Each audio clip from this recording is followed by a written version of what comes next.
साथियों, एक खबर है स्विट्ज़रलैंड से, हमारा देश से संबंधित है। स्विस बैंक हर साल कुछ डेटा रिलीज़ करती है और उसमें इंडियन मनी भी जो जमा होता है उसके बारे में करती है। 2020 की जो डेटा है उसके हिसाब से हमारे तरफ से पैसे जो आए हैं उसमें काफ़ी ज़बरदस्त इजाफा हुआ है और पिछले 13 वर्षों में सबसे अधिक है। यह 20,700 करोड़ है। हालांकि स्विट्जरलैंड के अधिकारियों ने कहा है कि इसमें काला धन नहीं है। काले धन के बारे में उनकी जो भी समझ हो या जो भी परिभाषा हो उनके हिसाब से नहीं है।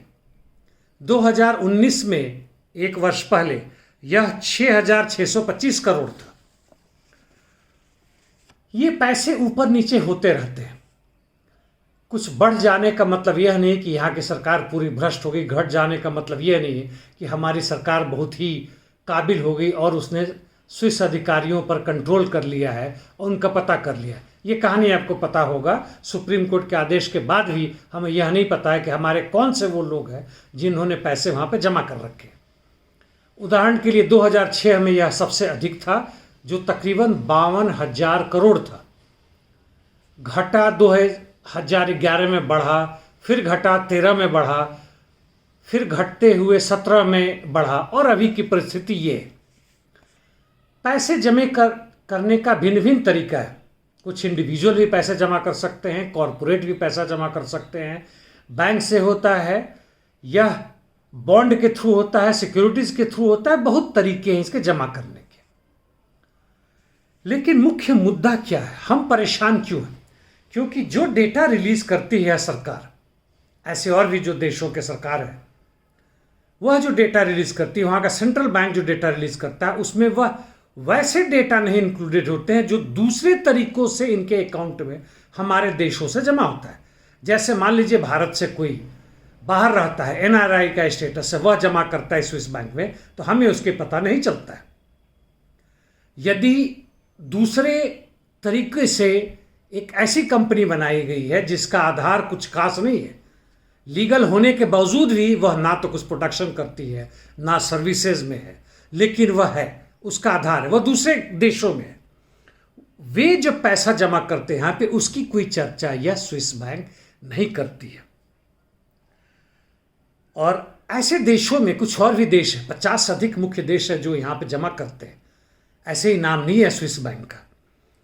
भारत के अलावा जो मुख्य देश हैं, बड़े देशों में यूके है, फ्रांस, जर्मनी, सिंगापुर, छोटे छोटे देशों में West Indies, Hong Kong, Singapore, Luxembourg, केमन आइलैंड, बहामास हैं। ये सब देश हैं। इनके पास इतने पैसे कहाँ से आए छोटे देशों में, इसकी चर्चा करने की जरूरत नहीं है।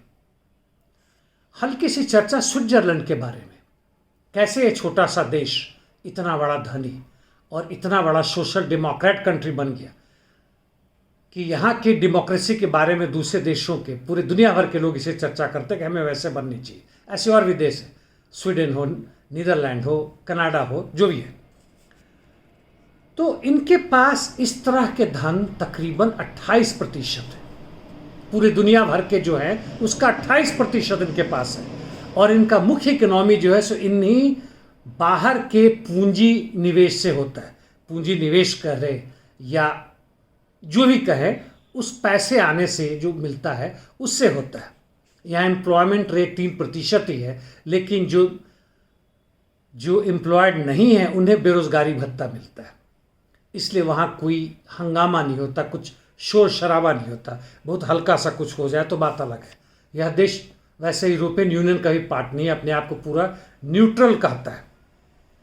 हालांकि 2011 में यूरोपियन यूनियन ने यहाँ का फ्रैंक जो करेंसी है उसके खिलाफ हल्ला बोला था और कहा था उससे हमें खतरा है, जिससे कारण फ्रैंक में काफ़ी गिरावट आई थी डॉलर के मुकाबले, पौंड या यूरो के मुकाबले में।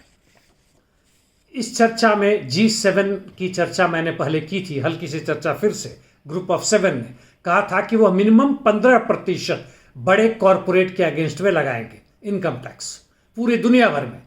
जैसे मान लीजिए अमेरिकी कोई कंपनी है, उसकी कंपनी ने एक दूसरा खोल रखा है ऐसे छोटे से देशों में जिनकी मैंने नाम ली, केमन आइलैंड, ब्रिटिश आइलैंड, पनामा वगैरह वगैरह में, और वहाँ से वो टैक्स नहीं देते, कहते कि पैसा तो उन्होंने वहाँ से कमाया, पूछना होगा तो वहाँ की सरकार पूछेगी।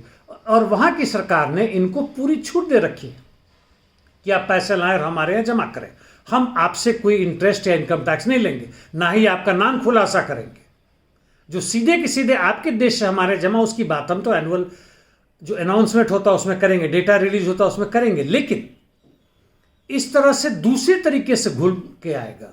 जो शेल कंपनीज हैं, जो पेपर पे कंपनीज है, डेटा बेस्ड कंपनीज है, एक्चुअल में वो कंपनी नहीं है, उससे जो पैसा आता है उसके बारे में हम चर्चा नहीं करेंगे। और इतने पैसे इन देशों के पास आते हैं, अरबों खरबों में आते हैं, कि उसको इन्वेस्ट करके और यह माला माल हो जाते हैं, और हमारे देश के लोग बिल्कुल गरीब होते हैं। तो चलिए, मैं ज़्यादा लंबा नहीं खींचूंगा, ये तो डेटा इन्फॉर्मेशन हुआ। इसका मतलब क्या हुआ दोस्तों? इसका मतलब हुआ कि पूरे विश्व भर की जो आबादी है, जो तकरीबन 7.5 अरब है, और जो भी वो काम कर सकते हैं या करते हैं, जो भी धन पैदा करते हैं, उसका एक बड़ा हिस्सा इस पृथ्वी के उन लोगों के पास है जो 0.01% भी नहीं है, 100 से लेके 1000 तक में सिमट जाते हैं। बल्कि वो सरकार तक बदलने की भी क्षमता रखते हैं, नए सरकार बनाने की क्षमता रखते हैं। हांगकांग में जो हंगामा हुआ, यूक्रेन में जो सत्ता बदली, यहां तक कि भारत में भी सत्ता बदली, ये ऐसे लोग उसमें पैसे लगाते हैं। इनके पास थिंक टैंक्स होते हैं, कॉरपोरेट के द्वारा बनाए गए ऐसे कंपनीज होते हैं जिनका काम ही है मैनेजमेंट का, कोई खास व्यक्ति को कैसे ऊपर ले आए। जैसे पाकिस्तान के इमरान खान का व्यक्तिगत रूप से कैसे लाया जाए कि जनता के लिए काम कर रहे हैं, बचपन से लेकर अभी तक की कहानी बनाएंगे और इन्हें जिताकर लाया जाएगा। इनका अंदरूनी कॉन्ट्रैक्ट होता है, पूरे दुनिया भर में ये होता है। अमेरिका के चुनाव में इनका बहुत महत्व होता है, चाहे ओबामा रहा हो या ट्रंप रहा हो या अभी बाइडेन रहा हो, और आम जनता ताली बजाती है। इस दुनिया के 7.5 अरब में 7 अरब 40 करोड़ जनता या तो भूखे मर रही है, बेरोजगार है, अशिक्षित है, अज्ञान है, अंधविश्वासी है, ताली बजाने वाले हैं, लेकिन खुद के मालिक नहीं है।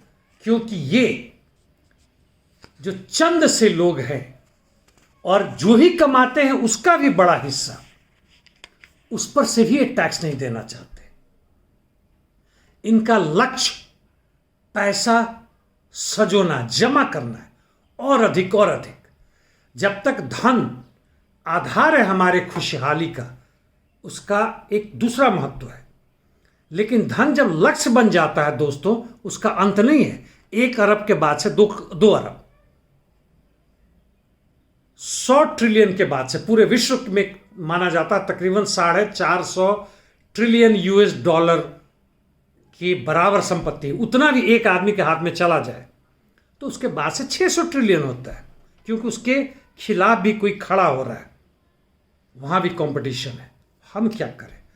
सोचो साथियों, कीड़े मकोड़े बनकर जिंदगी जीना है या एक लड़ाई लड़ के मरना है? धन्यवाद।